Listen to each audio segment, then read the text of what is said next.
ഇന്ന് കൊടുത്തുപോയ കൊണ്ടാണ് ഞാൻ കറി വയ്ക്കാൻ പോകുന്നത്.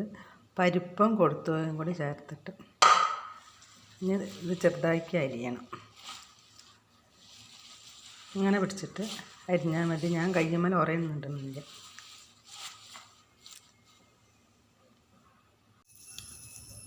ഇങ്ങനെ പിടിച്ചിട്ട് ചെറുതാക്കി കയ്യുമ്മ തട്ടാതെ, കയ്യുമ്മ ചൊറിയുന്ന ഭാഗം തട്ടൂല.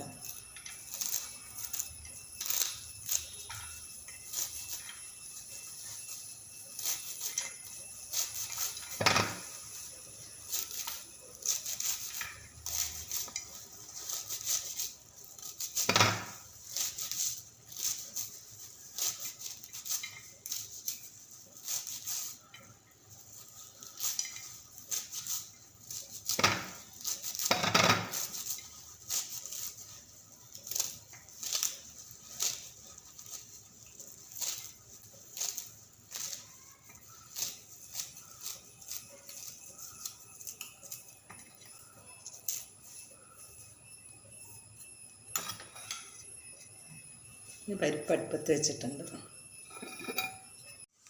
ഒരു മുറി നാളികേരം, കുറച്ച് നല്ല ജീരകം, ചെറിയ ഉള്ളി, ഞാൻ ഇതൊക്കെ കൂടി ഒന്ന് അരച്ചെടുക്കട്ടെ. പരിപ്പ് നല്ല വെന്ത് ഞാനതിൽ മുളകും പൊടി, ആവശ്യത്തിന് മുളകും പൊടി, ഒരു സ്പൂൺ മഞ്ഞൾപ്പൊടി,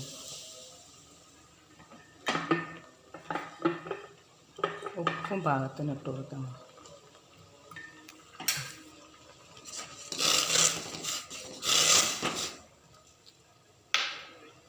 ഒന്ന് തിളച്ചതിന് ശേഷം നമുക്ക് ഇല ഇട്ട് കൊടുക്കാം. മുളകും മഞ്ഞളൊക്കെ നല്ല തിളച്ച് വന്നാൽ ഞാൻ ഇല ഇട്ട് കൊടുക്കാൻ പോകും. പൊട്ടുകട ഇല ചൊറിയൊന്നുമില്ല കയ്യിൽ, നമ്മൾ അതിനെ ശ്രദ്ധിച്ച് പിടിച്ചാൽ മതി. കവറൊന്നും ഇടേണ്ട ആവശ്യമില്ല. ഇത് പെട്ടെന്ന് വേവും, കനലില്ലാത്ത ഇലയല്ല.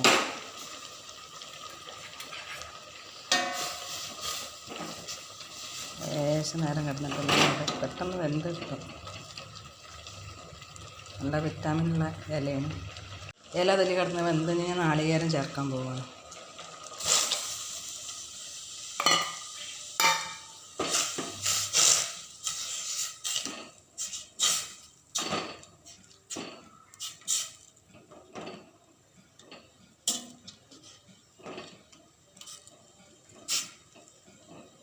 ഒന്ന് തിളച്ച്, കൂടുതൽ തിളയ്ക്കേണ്ട, ഒന്നുകൊണ്ട് തിളയ്ക്കണം.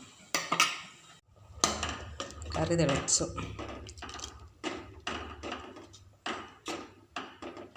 ഞാൻ കടുകും മുളകൊക്കെ കൂടി വറുത്ത് വെച്ചിട്ടുണ്ട്. ഇനി അത് അതിൽ കൊട്ടി കൊടുക്കാൻ പോകും. ഒഴിച്ചു കൊടുക്കട്ടെ. കറി റെഡിയായി.